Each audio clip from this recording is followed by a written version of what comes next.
The Pop Culture Cafe Radio presents classic thrillers.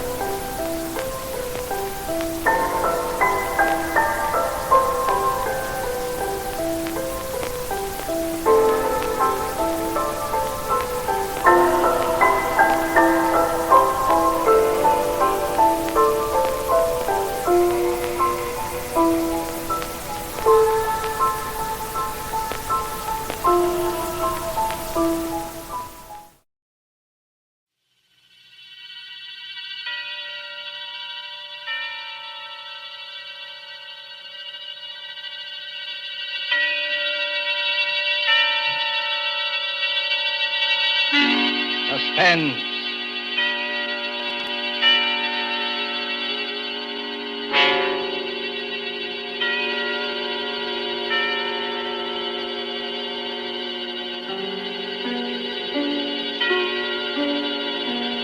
This is the Man in Black, here again to introduce Columbia's program, Suspense. Heading our starring Hollywood cast this evening is Mr. Paul Lukas, and with him are Miss Heather Angel and Mr. Bramwell Fletcher. Story by John Dixon Carr, dealing with strange, very strange happenings in a London curio shop, and called Mr. Markham, Antique Dealer, is tonight's tale of suspense. If you've been with us on these Tuesday nights, you will know that suspense is compounded of mystery and suspicion and dangerous adventure. In this series are tales calculated to intrigue you, stir your nerves, to offer you a precarious situation, and then withhold the solution till the last possible moment. And so, with the performances of Heather Angel, Bramwell Fletcher, of Paul Lukas as Mr. Markham, Antique Dealer, we again hope to keep you in suspense.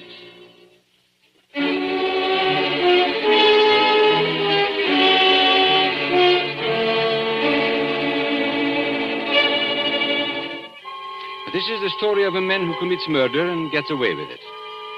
Does the idea shock you? Do you believe that justice must always be done? But let's be honest with ourselves. You and I needn't be cynics to know that justice is very seldom done. Innocence flinches. Guilt is childlike and bland. Innocence is imposed upon. Guilt can encompass all things, even a successful murder. And I know this because I was the murderer, you say? Oh, no. Inquire at Scotland Yard. I was the victim. In Bond Street, not far from Piccadilly, there used to be an establishment, which in a less fashionable part of town would have been called a shop. On the windows, in letters as discreet as a visiting card, were the words, Charles Markham, Antique Dealer. Such a delightful fellow, Markham. Such a character. 30 years ago, yes, as long as that, this antique shop was a dingy place, despite deep carpets and crystal chandeliers. It rustled with the ticking of 100 clocks. It was shadowed by damascened armor and the loom of tall tapestries. And late one summer night, when the shutters were long closed on those windows, a four-wheeler drew up before the door in the gas-lit street.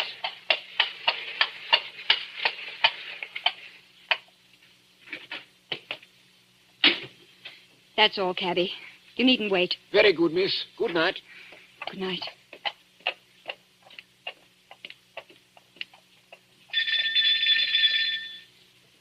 He must be here. He must be. I won't go back to that place. I'll kill myself first. Oh, look here, old man. You needn't be...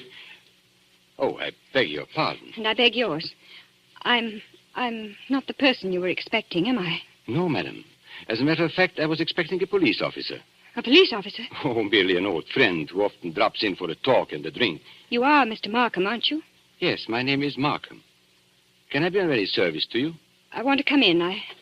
I want to buy a present for somebody. Now, really, madam, this is hardly the time. Yes, I know it's late, but... It's nearly 1 o'clock, madam. Surely tomorrow morning will be... That'll be too late.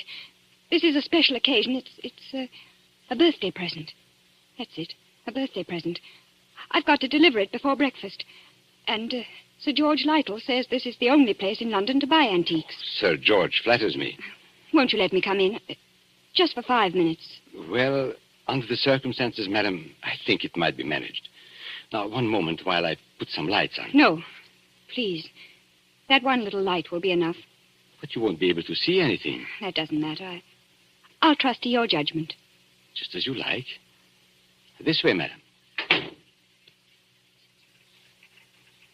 What's that? That noise. Oh, you mean the clocks, madam? There are more than 100 clocks in this room. I'm very fond of them. Don't they get on your nerves? Ticking away together like a nightmare? Striking the hours together? They don't strike together, madam. When the hour approaches, you will hear a musical din that lasts for some time. Might I interest you perhaps in a clock? No. I hate them. Now, all the same, this grandfather clock might amuse you. What about it? Observe the signature. Johannes Carver, Londini, Facet A.D., 1752. You could see better, madam, if you raised that veil. I'll keep my veil down, thanks. Just as you please. But look at the clock. I open the glass face like this. Then I push the second hand forward like this, and... 1 o'clock and all's well. 1 o'clock and all's well. What was that voice? Only the clock, madam, nothing more. The clock spoke. Clever, isn't it? A device of old John Carver, anticipating Mr. Edison's gramophone by more than 100 years. Oh, but you don't like clocks. No. May I ask whether the present is for a lady or a gentleman? It's for a man. Oh, has he some knowledge of antiques? Yeah. I mean, Furniture, perhaps. Porcelain, bronzes, tapestries, weapons. he might be very much interested in weapons. Then Yes. I imagine his name is Mr. Ronald Gilbert. Now, will you tell me, Miss Ray, why you really came here tonight? So you know who I am. Naturally. You are Miss Judith Ray. And why did you come here?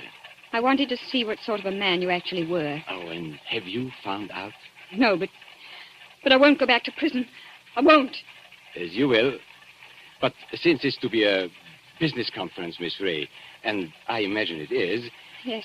well, then suppose we go into my office, here at the back of the shop. Will you precede me? Thank you. Oh, you must excuse the dust covers I've put on the chairs here. I'm leaving for a holiday tomorrow, and the shop will be closed.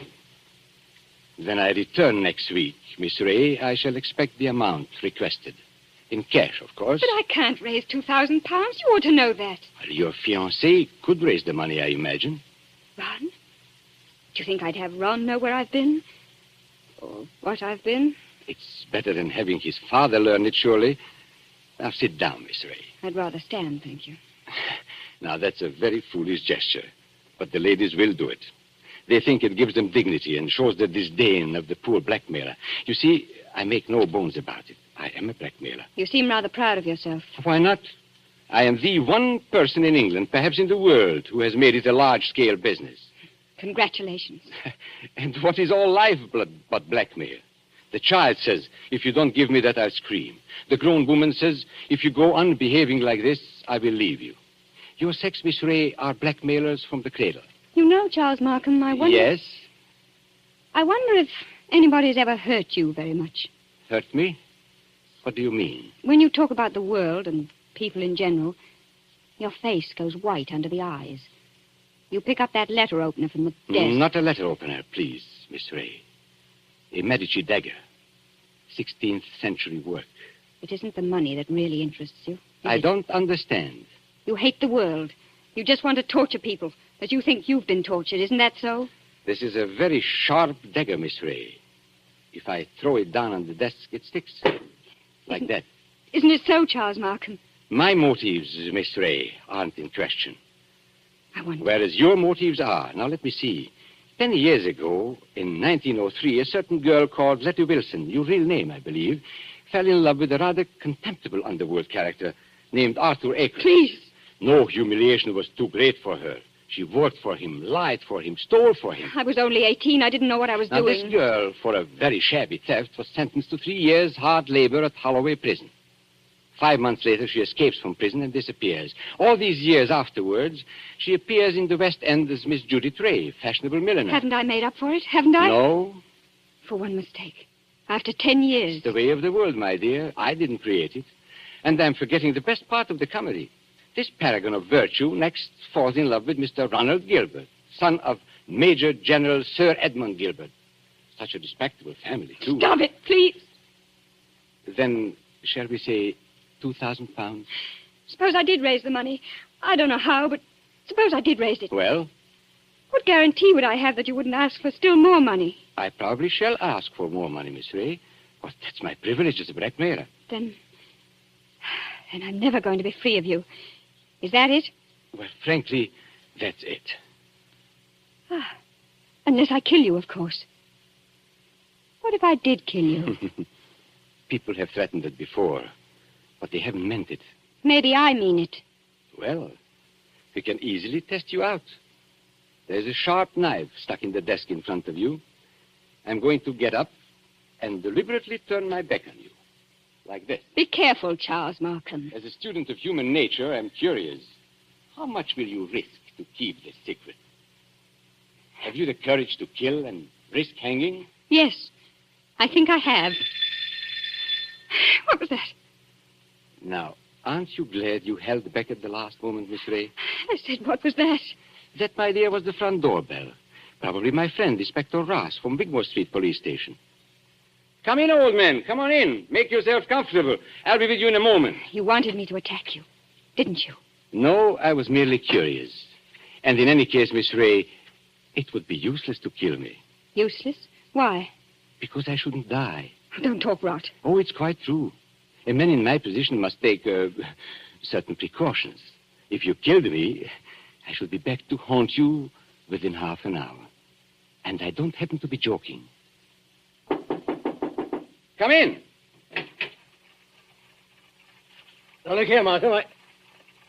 Good Lord, Judy. Ron! Mr. Ronald Gilbert, as I live. Ron! What are you doing here? He hasn't got anything against you, has he? Speak up, Mr. Gilbert. Have I? The fact is, Judith, I... Look at him, Miss Ray. See how he changes color and twists his mustache and altogether resembles a boy caught in his mother's gem cupboard. Perfect picture of a gentleman being a gentleman. Look here, Markham. I'm not very clever.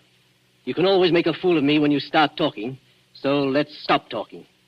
I brought the money. What money? Oh, merely my fee for keeping quiet about you. So you went to Ron, too.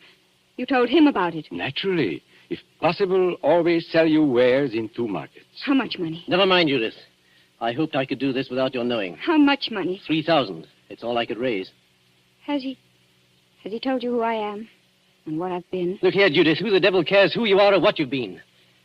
I happen to be in love with you. Never mind. Let's get out of here. Ron, it's no good. He'll only come back for more money. I know that, but what else can we do? Nothing, I'm afraid. Well, what's that knife doing there, stuck in the desk? Nothing dangerous, I assure you. No? Merely a curio. I pick it up like this, I flip it down like this, and pick it up again. Miss Ray was very much interested in the dagger. Now, may I have that envelope with the money, please? There you are. Take it. Thank you. As I explained to Miss Ray, I'm leaving tomorrow for a holiday, hence the general disarray and the dust covers on the chairs. But before my departure, I'm glad we could settle this affair, as you would say, like gentlemen. Before we clear out of here, Markham, there's just one favor I'd like to ask. Well, of course, old man, ask away. This is your job, I suppose. You can't help being what you are, but never again, as long as you live... Well? Never even say the word gentleman. Be careful, Ron. Look at his face. Tell me, Mr. Gilbert, how much money is in this envelope? You heard what I said, 3,000 pounds. Then take it back, my friend. I find we can't strike a bargain after all. What do you mean? Just what I say. Here is your money. You will now oblige me, both you and Miss Ray, by leaving my shop. What are you going to do? Tomorrow morning, perhaps even tonight, I'm going to get in touch with the police, and I shall tell them where they can find Letty Wilson, alias Judith Ray. You can't do that, Markham. Oh, yes, he can. You've hit him where it hurts. 3,000 pounds, my friend, is not enough compensation for the way you talk. There is a way through the shop. Shall I escort you to the front door? No. Oh, so you prefer to stay here and make a fool of yourself? You're not going to tell the police, Markham. I promise you that. And how are you going to stop me? With this. Ron, put that gun away. It's a funny thing, Judith. I felt a bit of a fool, bringing this revolver along. But now I've got a use for it. Oh, yes, I've got a use for it. Well, maybe the best thing would be to go into the street now and call a policeman. You'll never get into the street, Markham. Are you following me into the shop? Yes. So both of you, it appears, came here under false pretenses. You said you wanted to pay me some money. The money's still here, but you've lost your chance to get it. And our dear Judith said she wanted to buy a present for you. I showed her this grandfather clock here, this talking clock. Don't go a step beyond that clock, Markham. I warn you. Nonsense, old man. You wouldn't dare shoot. Wouldn't I? No, and I'll call your bluff. 1 step. 2 steps. I know your whole silly tribe, my friend. You wouldn't risk it. No, you wouldn't. What's happening to me? Don't try and grab onto the clock, Markham. It won't save you. You wouldn't risk your life. You wouldn't risk your family position. You wouldn't. 1:15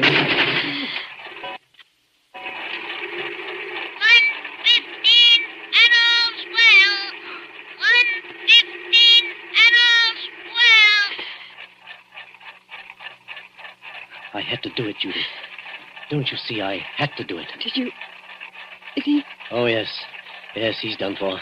I tell you, I had to do it. Shh, keep your voice down. Why? That shot sounded like the crack of doom. I wonder if anybody in the street heard it. You mean the police? Yes, Ron. What in heaven's name are we going to do? Steady, steady. We'll find a way out. Maybe he's not dead, Ron. Go and look at him. He's dead, all right. Please, Ron. Go and look at him. Well? Shot through the heart. The bullet went clean through him and smashed the face of the grandfather clock. That's all I can see in this dim light. This isn't happening to us. It can't be I've got to think, but it's hard to think. You see, Judith, I'm not in a rage any longer. I'm just numb and a little bit scared. You're not going to give yourself up. And have this whole thing made public? Not likely. Wait a minute. There may be a way out. What way? He said he was going for a holiday. Remember? Well, suppose he did. That gives us time. It means his absence won't be noticed. The shop will be closed. Nobody will come here for days. And certainly nobody will come here tonight. And... What's that? The police officer. I forgot the police officer. What police officer? A friend of Markham's. Inspector somebody or other from Wigmore Street. He's inspected here tonight. Then we're finished. No, Ronnie. We're not finished. He can't see anything out there. The shutters are down and the door's covered. Could you pick Markham up and carry him? Yes, I could. Why? There must be a back way out of the shop, probably in the office. Hurry, Ron. I don't like to touch him. Hurry, Ron, please. He's as heavy as a sack of meal. He seems to be looking straight at me. I know. Everything here seems to have eyes and move a little in the shadow. Didn't you see the expression in Markham's eyes just before you... No, I didn't. He seemed to be looking behind us, or beyond us. I don't know how to describe it. And he said something, too, that scared me. He said he couldn't die. He said... Close the door, quick. This police officer, Judith, he can't get into the shop, can he? Of course he can. The front door isn't locked. That's true. What's wrong with me, Judith? I came in that way myself. And there's no time to lock the front door now. Our only hope is through the back way. I thought I'd seen a back door and... Ah, there it is. Just a minute. I've killed a man. That means I'm a murderer. A fraction of a second, one tick of a clock in there, and you change from an ordinary happy person into what I... Well, Judith, well? I'm sorry, Ron. The door's locked. Isn't there a key? No. Maybe in his pockets on a key ring. There isn't time, Ron. I think I heard the front door open. Our visitor's coming in. I've got it. The dust covers. What? Those white cloths that fit over the chairs. Look at them. What on earth are you talking about? We used to play a game when we were kids. Somebody sits in a big chair. You know, you fit the dust cover over him and nobody can tell he's sitting there. Don't you see, Judith? That's how we can hide Markham's body. It might work if there's time. There's got to be time. Take the big cover off that chair, the wing chair. All right. Maybe there's a chance. I'll fit him into it. Arms along the chair arms. Feet pushed back. Now, put the cover back again and pull it round down his feet. Don't let it touch his chest. The blood will show through. There, that's got it. You can't see anything now, can you? No, but, Ron. Well? What did you do with the gun? The gun? The gun you shot Markham with. Oh, Judith, I put it down on the floor when I picked up his body. Out in the other room? Yes, I'm afraid so. And it's too late now, Judith. The police are here. What are you going to say? I don't know. Trust your wits and try and brazen it out. Yes? Come in. Good evening, Miss Ray. And good evening, Mr. Gilbert. Charles Markham? You're Charles Markham? Correct, Miss Ray. But why should that surprise you? Why do you look as though you were seeing a ghost? Because we are seeing a ghost. If you're Charles Markham, whose body is... Judith, be careful. Body, Miss Ray. Did you say body? Miss Ray's upset. She doesn't know what she's talking about. If you killed me, I should be back to haunt you within half an hour. That's what he said. I tell you, Miss Ray isn't herself. She had bad news today. A relative of hers died. I've been trying to make her feel better. Indeed. Do you think it would make her feel better to bring her here? I don't understand. My dear sir, you are very welcome. But the situation is surely a little odd.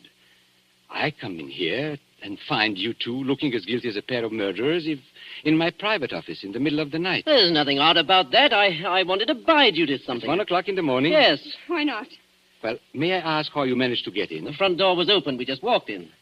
If you wish to buy something, why not stay in the showroom? Why come to my office? Well, hang it all. You don't think we wanted to steal anything, do you? Well, that thought did occur to me. You see, there was nobody else here. There's nobody here, Mr. Markham. Not a living soul. Then you didn't meet, by any chance, my brother? Your brother? Yes, my brother Robert. You couldn't have mistaken him if you had seen him. He looks so much like me that few people can tell us apart. Oh, so that's it. Poor Robert often deputizes for me. He's learned to act like me, think like me, and talk like me. But he doesn't like the work very much. Of course, you know what my work really is. Is this part of the game? Are you trying to play cat and mouse? Robert is an idealist. He thinks, poor fellow, that my profession is beneath contempt. But he acts the part and acts it well because I pay him. And I find it useful to have a double who will run risks for me. What have you done with his body? We haven't done anything with him. If you've killed Robert, my friend, you've committed a totally useless murder. You don't see him here, do you? No, but I see his handiwork. Meaning what? I've warned him many times about throwing a knife down on a polished desktop. Those scratches on the desk are fresh scratches. Of course, if you give me your word of honor that he's not here... Of course, he's not here. Well, in that case, all we can do is sit down and make ourselves comfortable. Will you sit there, Mr. Gilbert? And you, Miss Ray, in that wing chair by the window. What's wrong, Miss Ray? Why don't you sit down? Because I prefer to stand, thank you. Then perhaps you won't mind if I sit in the wing chair. It's a very comfortable one. My brother always says... Don't sit down there for the love... Oh. So that's it. Yes, that's it. It is rather a thick chair. I press against the dust cover and blood comes through. I lift the bottom of the dust cover and... What's the use of going on with this? I killed him. You admit that? Yes, I admit it. But Judith had nothing to do with this. I swear she hadn't. My telephone, you notice, is against the wall. I shall have to turn my back to you when I ring. Ring? Where? Wigmore Street Police Station. Oh, no. Give him a chance. Please give him a chance. Hello? Hello, operator. I want Regent 0586. I won't let them take you on. I 0586. won't. It's no good, Judith. I killed a man. I meant to kill him. That's all there is to it. A very sensible attitude, my friend. And if the lady has any idea of flying at me with that knife, just notice what I've got here. A .32 revolver, one chamber fired, picked up off the floor in that room where... Hello? Hello, Wigmore Street Police Station. For the last time, Hello? Mr. Markham, won't you give him a chance? Be quiet, Miss Ray. May I speak to Inspector Ross, please? Inspector Ross speaking.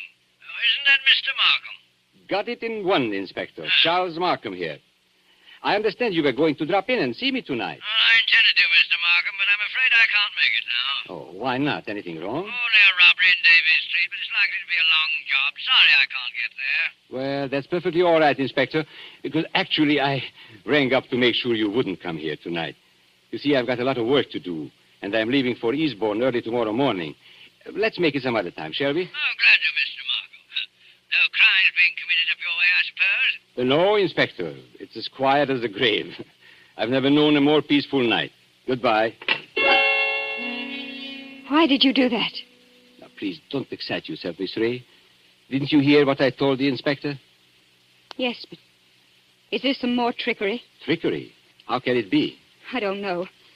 That's what I'm asking you. I should call it generous when I let my poor brother's death go unavenged. You're not doing this without a reason. Naturally not. But has it occurred to you, either of you, that I might not want my business dealings revealed in court? What are you driving at? And has it also occurred to you that a man's double, who looks exactly like him and shares all his secrets, may become a danger rather than an asset? He knows too much. He wants too much, and so... I think I understand. You're glad he's dead. Not glad, my dear. You shocked my brotherly feelings, but definitely relieved. Look here, you can't get away with this. Get away with it, sir? Aren't you forgetting that you are the murderer? And what are you going to do? No, it is very simple. We three, in an unholy partnership, will dispose of Robert's body. Or would you rather hang? He's got us wrong. There's no other way. But how can we dispose of the body? This seems worse than killing him. It's filthy, cold-blooded... Practical necessity. And as for disposing of the body, nothing is easier. We shall simply gather and...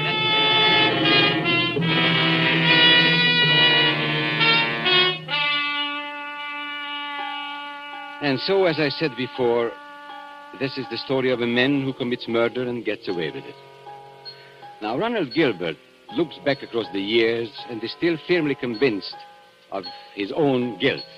But, of course, Gilbert never shot anybody. I was the man who committed the murder. Don't you remember? The bullet that killed my brother is supposed to have passed through his body and smashed the face of the grandfather clock. But that's an impossibility. The face of a grandfather clock is much higher than the heart of a man. You see, 2 shots were fired at the very same instant. Gilbert missed and smashed the clock face. I fired from the door of the office and did not miss. That was why my brother looked past those 2. I went out by the back door, locked it, and reappeared at the front afterwards. It was not Robert Markham who died. I am Robert Markham. It was Charles who died that night.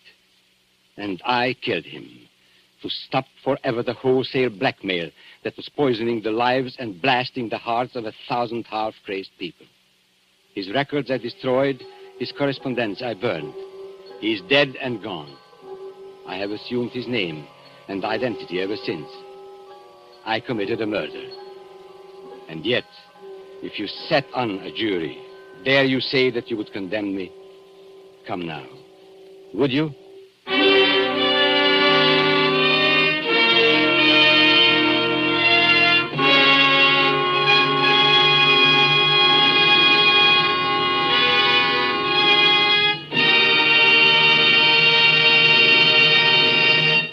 And so closes Mr. Markham, Antique Dealer, starring Paul Lukas with Heather Angel and Bramwell Fletcher. Tonight's tale of Suspense. This is your narrator, the man in black, who conveys to you Columbia's invitation to spend this half hour in suspense with us again next Tuesday, when we will have the pleasure of bringing you Mr. Charles Lawton and Miss Elsa Lanchester, who will star in one of the most famous and suspenseful of Agatha Christie's thrillers, The ABC Murders. The producer of these broadcasts is William Spear, with Ted Bliss, the director, Lud Gluskin and Lucian Morowick, conductor and composer, and John Dixon Carr, the author, collaborated on tonight's Suspense. This is the Columbia Broadcasting System.